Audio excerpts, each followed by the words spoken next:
going to review these labs for you and really just get you insight into how we think about supporting fertility. How what we see in your pattern, your story is ultimately gold. We see patterns in here that are not addressed anywhere else, and ultimately is where answers lie. All right, so I know this is an old one, but I appreciate you uploading this because this has some pretty big ones for me. Your cholesterol panel.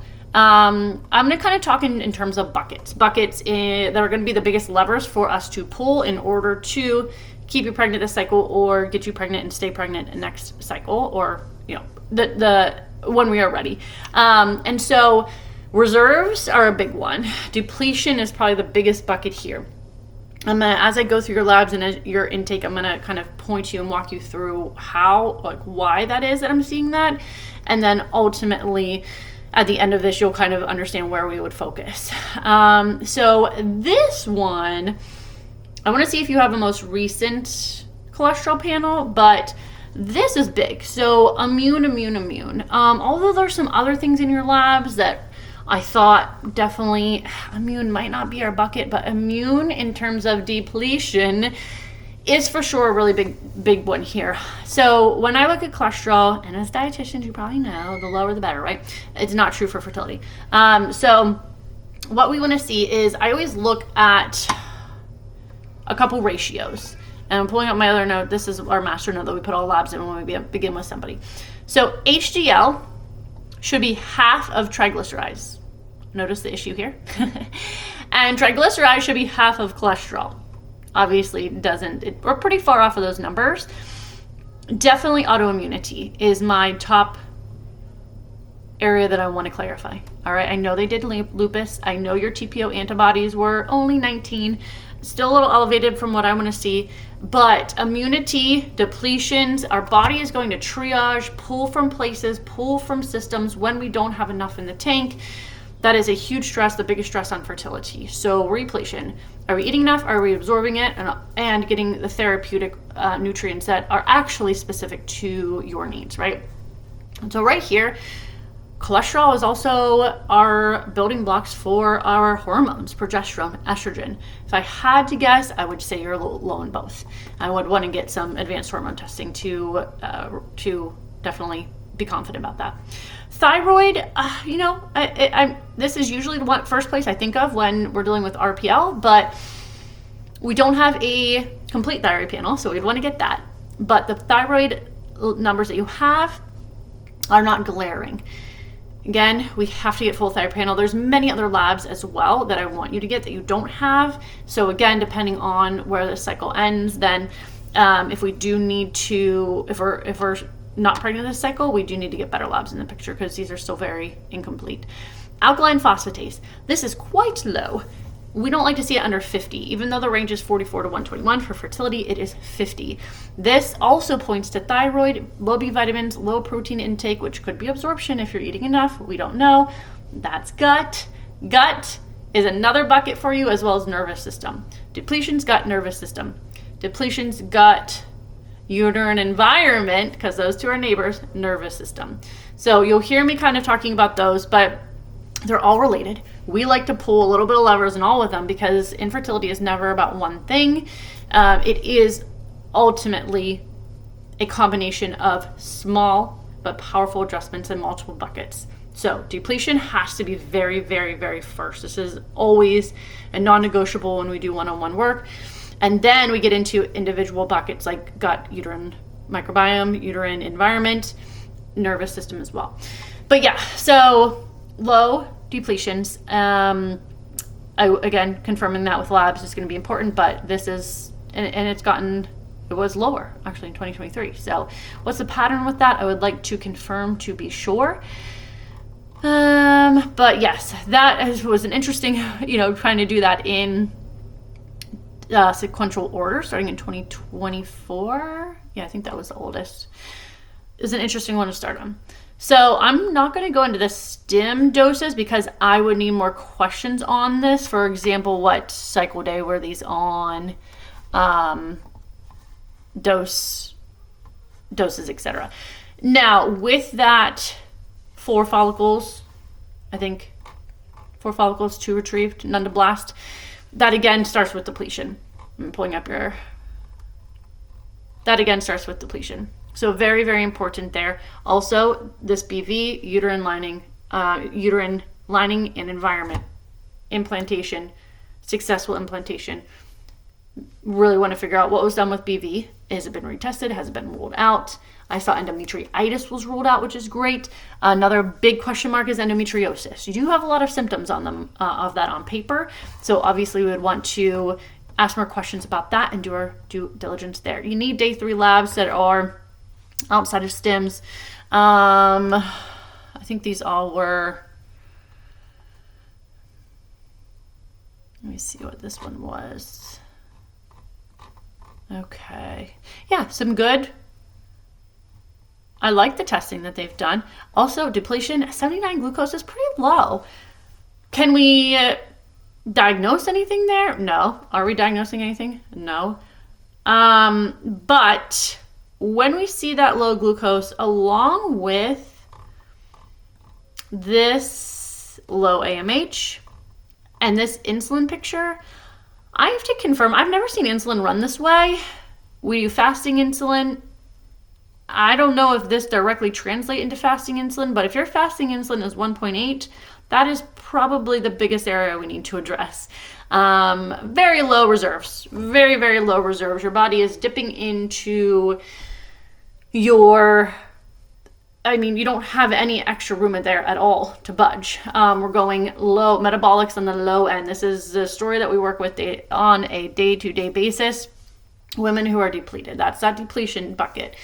When we don't have enough reserves, oftentimes we don't have enough to, right, anything for that first trimester growth to dip into, to pull from. So I would want to confirm this with a fasting insulin, see what's going on there. But really anything under a 7 fasting insulin, I'm already thinking not only do we not have enough in the tank, but it can also be low zinc, which means probably low copper or unbalanced copper, which is going to affect estrogen, and ultimately have a stress on the thyroid, which we would need to rule out with that full thyroid panel.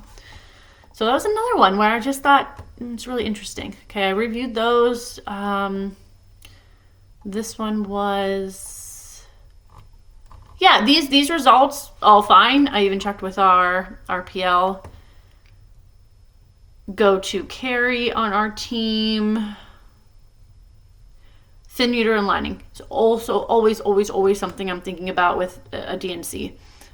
With on top of depletions, yeah, really, really important there. So what are we doing to replete? And again, that looks different for every single person. This isn't just eat more. This is, are you eating enough, absorbing it, and what specific therapeutic foods, ingredients, micronutrients, minerals are we bringing in to replete? So those look good. The BV, the HPV, uterine environment, what is going on there? Is there oxidative stress? Is there inflammation in the uterine environment causing implantation? And also with the poor follicle development, low retrieval, no blast, think about your uterus as a house, right? If there is inflammation, not just from endometriitis, I love that was ruled out. I love it. A lot of women don't get that done. Fantastic job.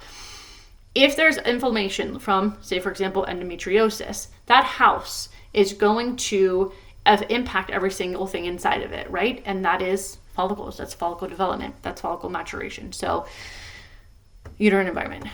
Thyroid, again, TSH is fine, but we cannot cross that off as a bucket to focus on without a full thyroid panel. I like to see under 10 of TPO. Some immune, something is, happening there. Along with that really, really low cholesterol picture, that's the immune bucket. We need more vitamin D, 50 to 80. That AMH, we got some, I honestly think depletion is the biggest thing affecting that. We have had women who, not just a few, time and time after again, will increase AMH simply by focusing on repletion, eating more, absorbing it, and targeted repletion. Okay, I think I'm almost done with this, and then uterine environment, Again, more questions than answers there right now with the BV. What did they do for that? And with HPV. So EVI test probably could be very, very helpful in clarifying that. Let's see here. Again, talked about that. Talked about thin uterine lining. Okay. Yes. We need some better labs. Ferritin. 30% of miscarriage is associated with low ferritin. With this absorption picture, vitamin D pretty low. Yeah, I would not be surprised if ferritin was also very low. Yeah, I want a new cycle day 3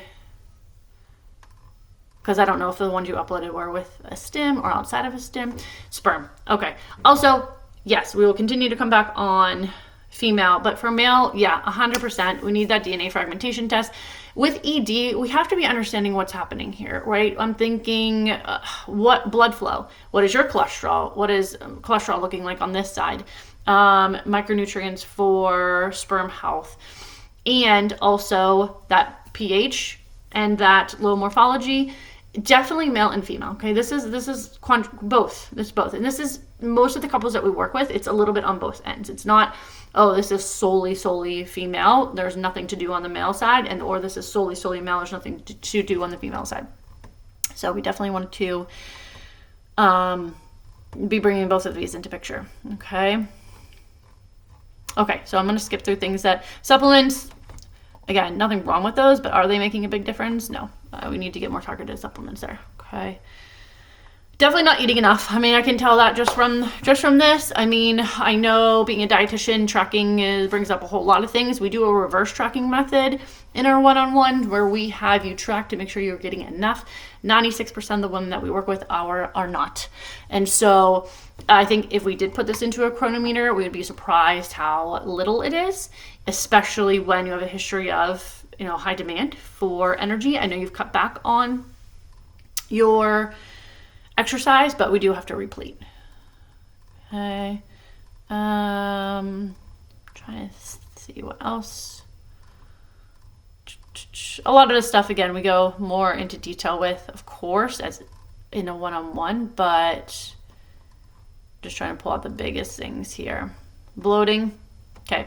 Lots of reasons for bloating. Undereating is one of them, albeit unintentionally. We also, again, that gut uterine environment picture, neighbors physically in the body, and also clinically, we have to think of, when we think of one, we think of the other. So I definitely have some more questions about gut. Usually if it's 1 to 2 hours after eating, it's more of an enzyme issue. And that affects estrogen hugely.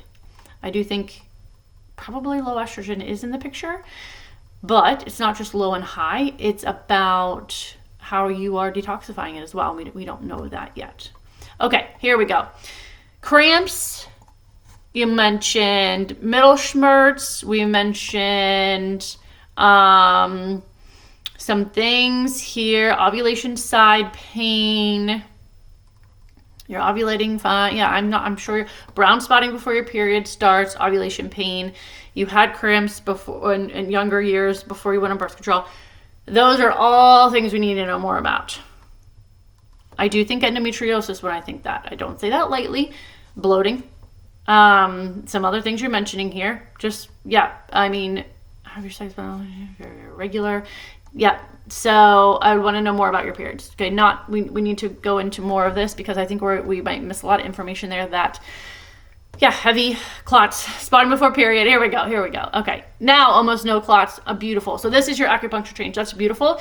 This to me means that we have to, again, uterine environment for sure, but also estrogen detoxification. There's a lot we can do with estrogen detoxification. Basically figuring out, do you have enough estrogen? Is it being detoxified properly? And if not, how to balance that with progesterone. Because those two things have to play nicely together. And there's a couple different very important clarifying questions we need to ask there. Okay, but I love that you're seeing improvement there. That's really important. I want to keep going with the improvement that you're seeing with acupuncture because that's always an indication that we just need to get in there in the next layer. Okay. Okay. Stress of, yeah, I mean, this is a big, we have a whole, I mean, a nervous system, I think, is a big thing for you. I think nervous system, if you don't do a one-on-one, or if you are pregnant this cycle, I want to get you going with our somatics provider. Okay. A difficult year. I want to hear about that. I mean, obviously, it's mostly this trying to conceive, but how are we feeling in our body? Do you feel safe in your body? Do you feel like your body is broken? Coming back home to this, understanding the power that we have in our body, learning the language that is trying to tell us, that is where we need to go here. That is what we need to do, both in one-on-one support, bringing all this to the surface, but also probably that somatics piece, okay? Okay, and then here, this is a big area that I would also like to address, especially when we're thinking estrogen, especially when you have those symptom signs, telltale presentations of some inflammation going on in the uterus, whether it's endometriosis or not. This can be an easy place to begin. Do we need to get obsessive about this? No. Are there some things that can feel very good for you to address here? Yes, in an honoring way. Okay, I think that was about it, all I had. Sleep, of course. This has to be low AMH, and sleep has to be improved for that low AMH. Can always recall them in the morning. We're not getting REM sleep, zinc, B6. B6 is also associated with some things we're seeing, low B6 that is. And waking up at 3 to 4. I mean, that's cortisol, that's low blood sugar. Your body kind of waking you up, telling you like, holy shit, we're getting low, wake up, we need to go get something to eat. But we don't really eat, we just go to the bathroom and then can't really fall back asleep. Number one area that we start, especially in a story like yours that we're seeing, I would be good there. We need more sleep, for sure. And working on sleep hygiene is going to be a big part of getting you that. Okay, so I think I went over everything. That is inside our brains right now as it stands with looking at your submitted stuff there. I would love to see your root cause quiz. I'm going to put some notes here to really just navigate these first couple of days, this 2-week wait with you, and so forth.